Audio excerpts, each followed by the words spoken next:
funeral for a loved one, many people believe their options are somewhat limited or fall into two categories: a traditional service with visitation or cremation. But choosing one doesn't prevent you from also having the other.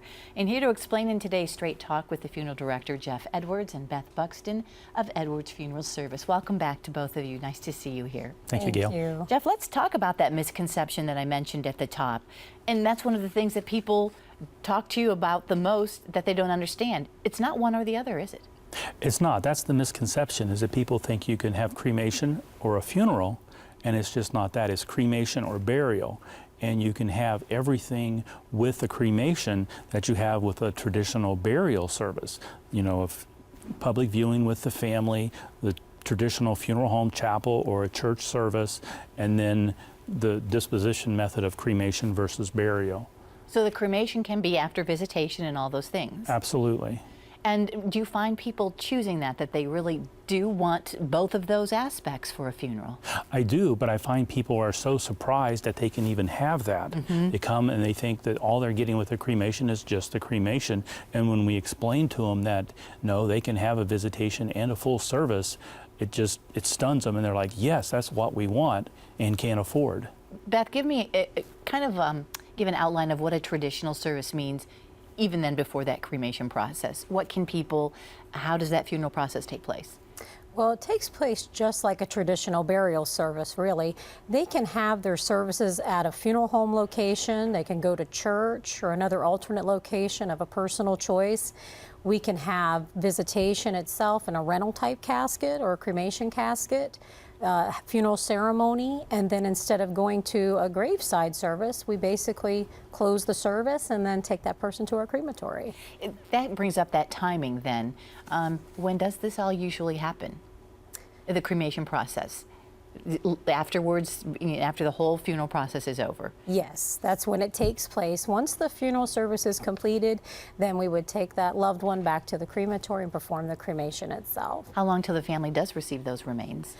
It varies. We have to do some documentation and obtain some paperwork, such as a certified death certificate. We have to have that signed by the physician with cause of death and filed at the Board of Health. I should say not necessarily certified, but filed. Okay. And then we can obtain a permit through the state, and then we could perform that cremation.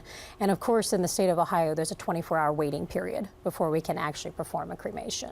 Jeff, when families get ashes, and you have different ways that families can receive those ashes, I think people are very familiar with this. The other way that they're familiar is they want to spread those ashes. But it can be really whatever the family wants as far as disposal?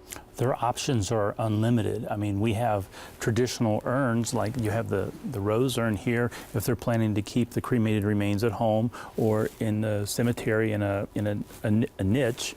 They can actually do both. We have the little mini keepsake urns where you can keep a portion of those cremated remains. And of course, the options are unlimited. These are some glass jewelry that was created with a portion of the cremated remains.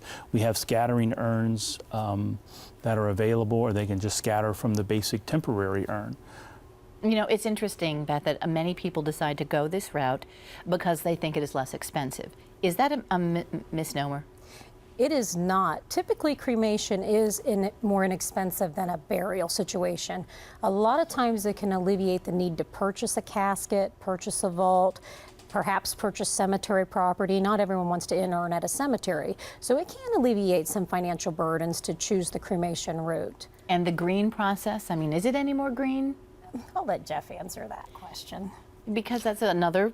A lot of people consider cremation green because you're not burying steel and concrete, so you're conserving resources in that way.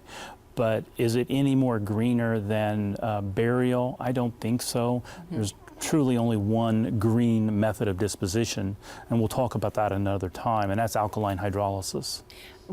It's interesting to talk about this subject and to know that people have options, and it's good to let folks know that they do have options. So Beth and Jeff, thank you very much for being here today. Thank you. Thank you for having us, Gail.